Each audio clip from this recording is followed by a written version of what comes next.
کیا کوئی جادوگر اپنے جادو کے ذریعے کسی کو تکلیف پہنچا سکتا ہے، اس کو مار سکتا ہے؟ دیکھیے جادوگر کے بس میں جو چیزیں ہوتی ہیں نا، اس میں کیا کیا چیزیں آتی ہیں، پہلے آپ یہ سمجھیے کہ جادوگر، جادو کہتے ہیں کس کو ہیں؟ جادو اس کو کہتے ہیں، پہلے تو یہ ہے کہ کوئی انسان جو آج کل جادو چل رہے ہیں اور لوگوں کے اوپر کرایا دھرایا جا رہا ہے، تو یہ 1% کرایا جا رہا ہے۔ کیوں؟ کیونکہ آج کل لوگ اتنا وہم کے شکار ہو گئے نا کہ اگر وہ لیٹے ہوئے ہیں اور ان کے دروازے میں کھٹ سے آواز ہوتی ہے نا، تو فوراً انہیں لگتا ہے کہ شاید کچھ آ گیا ہے اور کسی نے کچھ کرا دیا ہے۔ آج کل کسی کے پاس اتنا ٹائم تھوڑی ہے جو کسی کے لیے ہر وقت کراتے ہی رہے گا۔ انسان اپنے لیے نہیں کرا پا رہا ہے تو وہ دوسرے کے لیے کیا کرائے گا؟ لیکن اس کا انکار بھی انسان نہیں کر سکتا کہ جادو ہوتے ہی نہیں ہے، کیونکہ جادو ہوتا ہے، جادو ہوتا ہے اور یہ حدیث سے ثابت ہے، اور قرآن میں بھی جادو کا ذکر آیا ہے۔ تو بہرحال جادو تو ہوتا ہے، اس کے ذریعے سے نقصان بھی ہوتے ہیں، اور اگر ایسا نہ ہوتا نا تو اللہ تعالیٰ نے سورہ فلق اور سورہ ناس کو نازل فرمایا ہے۔ وہ خصوصی طور پہ علاج ہے سورہ فلق سورہ ناس ایسی چیزوں کا کہ اگر کسی قسم کے اثرات ہو جائیں، جناتی اثرات ہو جائیں، خباثت کے اثرات ہو جائیں یا جادو ہو جائے، تو اس کے ذریعے سے آپ کاٹ اس کے ذریعے سے کر سکتے ہیں۔ اس کا علاج بھی اللہ تعالیٰ نے بتایا۔ تو اگر جادو ہی نہ ہوتا تو اس کا علاج کیوں ہوتا؟ پہلی چیز۔ اور دوسری بات یہ ہے کہ خود آقا علیہ السلام پر جادو کیا گیا، اور آقا علیہ السلام کے اوپر جو جادو ہوا ہے اس کی 2 وجوہات ہیں، بلکہ اس کی ایک وجہ تو یہ ہے کہ جو یہ بتانا تھا کہ دیکھو جادو چیز ہوتی ہے، کوئی چیز ایسی ہے جس کو جادو کہا جاتا ہے اور جادو اثر کرتا ہے، اور پھر اس سے بچا کیسے جائے، اس کا علاج کیا ہے، یہ بتانا تھا۔ دوسری وجہ اس میں یہ ہے کہ لوگ ہمارے نبی صلی اللہ علیہ وسلم کو جادوگر کہتے تھے۔ اللہ تعالیٰ جس کے بارے میں کہہ رہا ہے کہ وَلَا بِقَوْلِ کاہن، کہ تم ہمارے نبی کو جادوگر مت کہو، یعنی وَلَا بِقَوْلِ کاہن، میرا نبی جادوگر نہیں ہے۔ وَمَا هُوَ بِقَوْلِ شاعر، نہ شاعر ہے، وَلَا بِقَوْلِ کاہن، اور نہ کاہن ہے، جادوگر ہمارا نبی نہیں ہے۔ تو جادو کا اثر ہونے کی ایک وجہ یہ بھی تھی کہ جو لوگ یہ سمجھتے تھے نا کہ یہ جادوگر ہیں محمد صلی اللہ علیہ وسلم، تو جادوگر پہ کبھی جادو اثر نہیں کرتا ہے۔ تو اس کے پیچھے یہ بھی ریزن رہا کہ دیکھو رسول اللہ صلی اللہ علیہ وسلم اگر جادوگر ہوتے تو ان کے اوپر جادو اثر نہیں کرتا۔ تو جادو اثر کرنا یہ اس چیز کی علامت ہے کہ رسول اللہ صلی اللہ علیہ وسلم جادوگر نہیں بلکہ اللہ کے سچے نبی اور رسول ہیں۔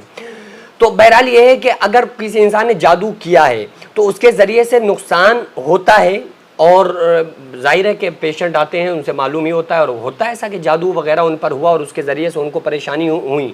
اس کی کچھ نشانیاں بھی ہیں، ایسی نشانیاں کہ بعض ایسا محسوس ہونا کہ کہیں پر خون کے چھینٹے آ رہے ہیں، یا کسی عورت نے کوئی کپڑا پہنا تو اچانک سے اس کا کپڑا پورا آدھا دامن غائب ہو جانا، یا نئے سلے ہوئے کپڑے اپنے آپ پھٹ جانا۔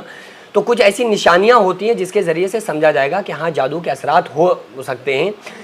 لیکن یہ اتنا زیادہ انسان ٹینشن میں آ جائے ذرا سی بات پہ کہ جادو کرا دیا، تو یہ 1% ہوتا ہے۔ باقی زیادہ تر جو مریض آتے ہیں نا، زیادہ تر وہ صرف وہم کے شکار ہوتے ہیں، ان کو یہ لگتا ہے کہ ایسا ہے لیکن ایسا ہوتا نہیں ہے۔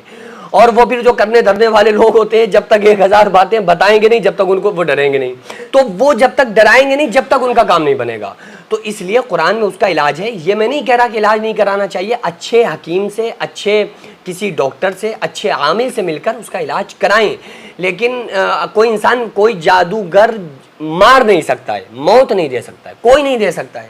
جادوگر کی اوقات کیا ہے، ویلیو کیا ہے جادوگر کی؟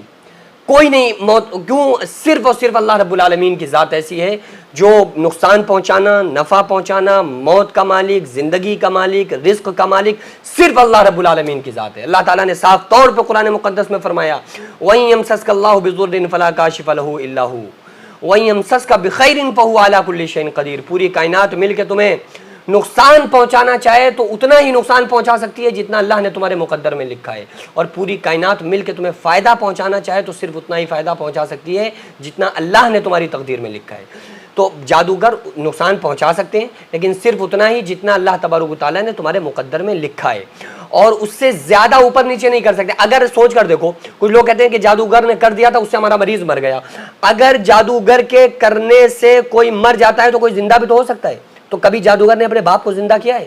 کبھی خود کو موت سے روک لے بھائی، ایک پوری زندگی کی جادوگری کو لگا دے اور یہ کہے کہ 1 سیکنڈ ہمارا زندگی کا پردہ ہو جائے گا، نہیں ہوگا۔ اللہ تعالیٰ نے جو اذا جاء اجلها لا یستأخرون ساعة ولا یستقدمون، جب موت کا وقت آ جاتا ہے تو ایک ذرہ نہ جلدی ہوتی ہے نہ دیری ہوتی ہے، تو بس چٹ پٹ وہ کتنی بھی جادوگری لگاتا رہے نا کچھ نہیں کر سکتا. بڑے بڑے سائنسداں ہیں، بڑی مہارت ان کو تھی اور بڑی مہارت حاصل کی انہوں نے سائنس میں، لیکن کیا وہ کسی مردے میں جان ڈال سکتے ہیں؟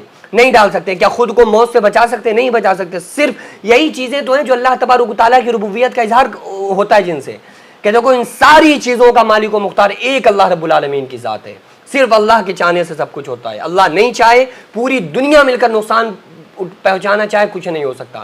اللہ فائدہ چاہے پوری دنیا مل کر نقصان نہیں پہنچا سکتی. اللہ نقصان چاہے تو پوری دنیا مل کر فائدہ نہیں پہنچا سکتی. بہرحال اگر کسی کو جادو کے اثرات لگ رہے ہیں تو گھر میں اس کا علاج کرنے کا طریقہ یہ ہے کہ پانی لے اور 3 مرتبہ درود پاک پڑھے، 11 مرتبہ سورہ فاتحہ پڑھے، چاروں قل 3 مرتبہ پڑھے، پانی پہ دم کرے، مریض کو پلائے، خود پیے، انشاءاللہ تعالی جادو سحر وغیرہ جو اثرات ہوں گے ختم ہو جائیں گے.